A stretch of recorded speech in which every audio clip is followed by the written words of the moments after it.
Hey guys, welcome back to the show. I hope you're all really doing well. We're going to talk about today, no AI news, I'm afraid, but today's Friday, so we're going to dive into a little update on the AvaMind and Ava Technologies and where we're at, share a little bit behind the curtain with update day. Products. Yeah, update day, I like that. Listen guys, if you're new to the show, give us a like, subscribe, and all those amazing things. And for those returning visitors, thank you for subscribing, and of course, yeah, again, hit that like. Let us know what you think in the comments on anything that we're sort of bringing up and sharing with you. So listen, Will, we're going to talk about what we're up to and some of the challenges, frustrations, things we're thinking about.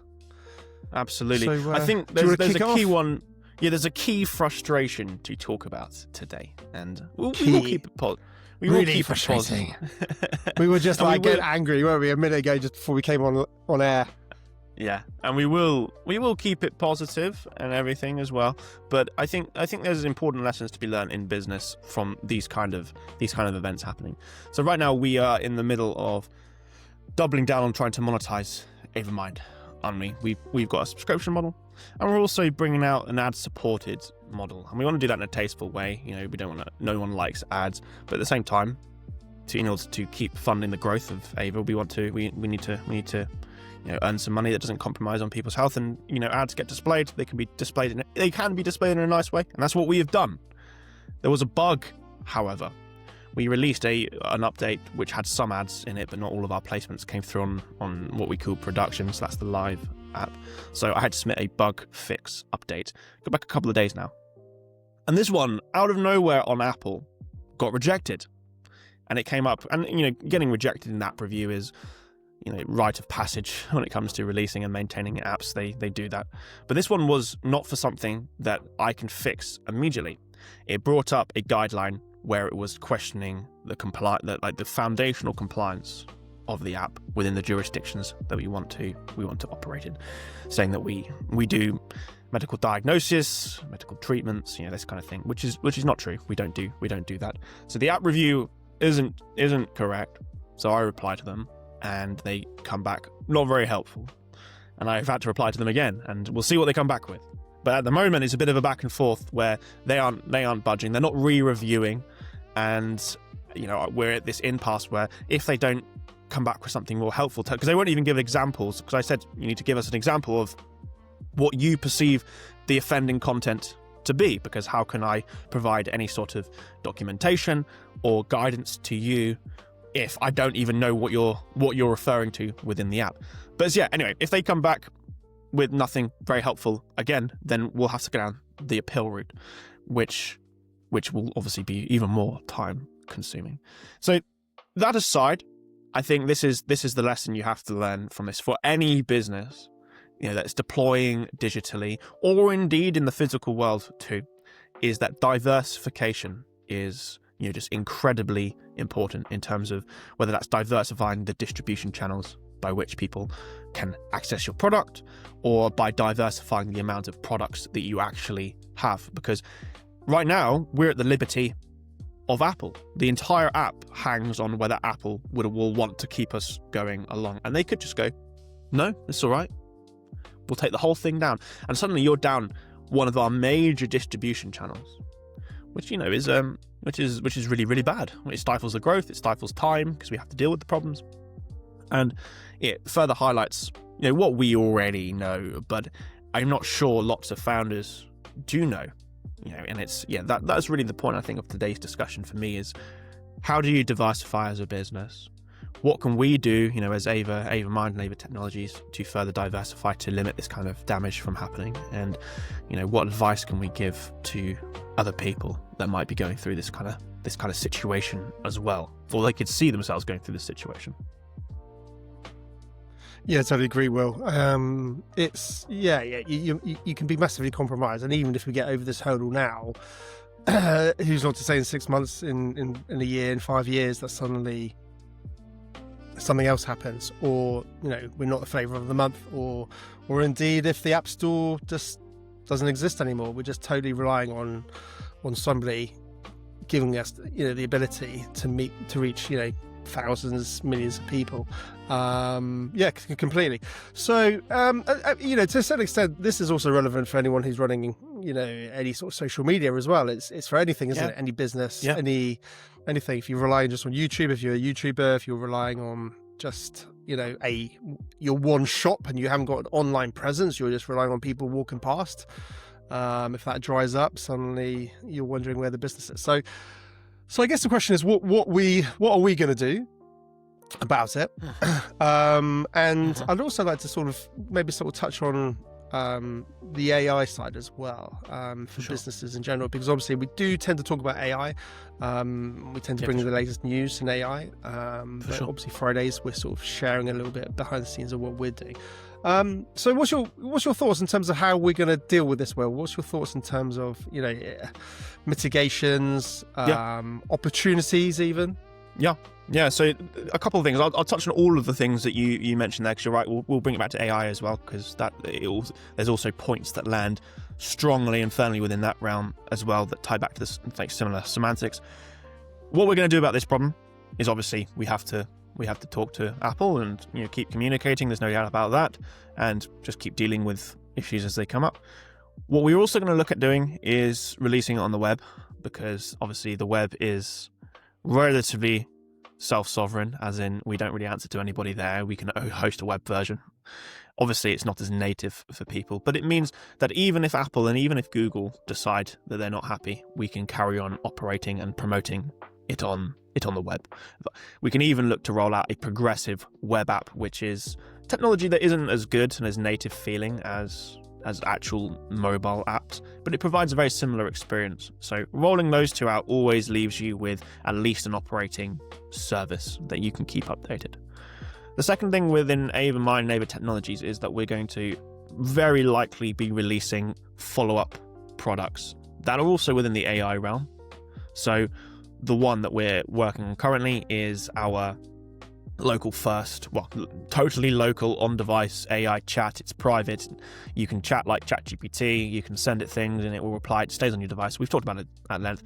We'll release that app as well, which won't have as many probably regulatory questions as something like a mental health app might have. So again, we can diversify in adding products. So really following our own advice, which is up the distribution channels by which we're releasing apps, and then also up the products that we are releasing, and that's what we can do within the realms of AI firmly. One of the big things is this is also the case with your tooling as well. For example, we very heavily rely on several AI tools. For example, you use ChatGPT a lot, and within the coding world we use things like Claude Code. The problem with these tools is, again, they're centrally owned, and you're at the liberty of those companies allowing you access to it, charging for access to it, and at any time they could turn it off, they could up the price to make it unaffordable for you, and suddenly you have tools that are so well integrated into your workflow that it causes detrimental amounts of damage if the plugs are pulled. So again, something you and I have spoken about, Ben, on this podcast, is bringing those tools under your own self-sovereign ownership, so that they can't be taken off of you. They're yours. They run on your device. The open source world I'm a big proponent of, as you know. And those are my initial thoughts. Absolutely. And I think it's funny, isn't it? I think COVID sort of made it, I guess, was a shock for most people in terms of how the reality of how fragile we all are, when we all think that everything's, life, society, work, business, we're talking about business in this context, is everything's going swimmingly well, and life does have a habit of sometimes, when you're not expecting it and you think everything's fine, slapping you in the face. And it's those sort of shock moments that you realize how vulnerable and how on a knife edge you're living, whether it's your personal life, your family life, your financial life, and indeed your business life. And we often, just because I guess everything, hopefully most things are going, okay.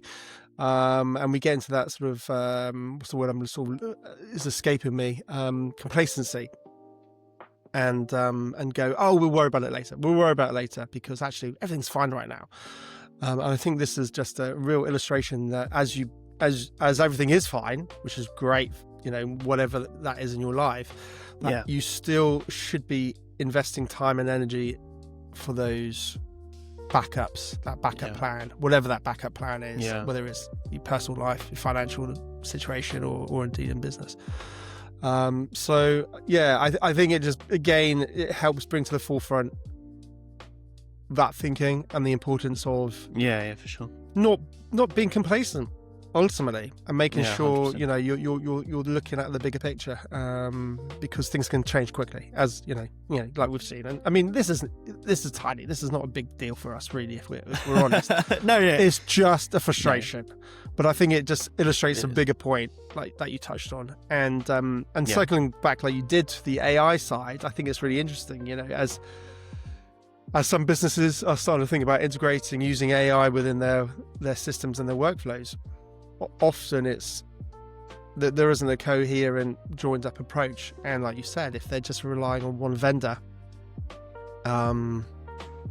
what if they turn it off? What happens if it breaks? What happens, etc., etc., etc. I mean, geez, what happens if the actual internet goes down? You can't use it again, but with on device AI, you can use it. You don't need the internet. 100%. So, 100%. I think people really need to start thinking about these things, and that's something where we're at.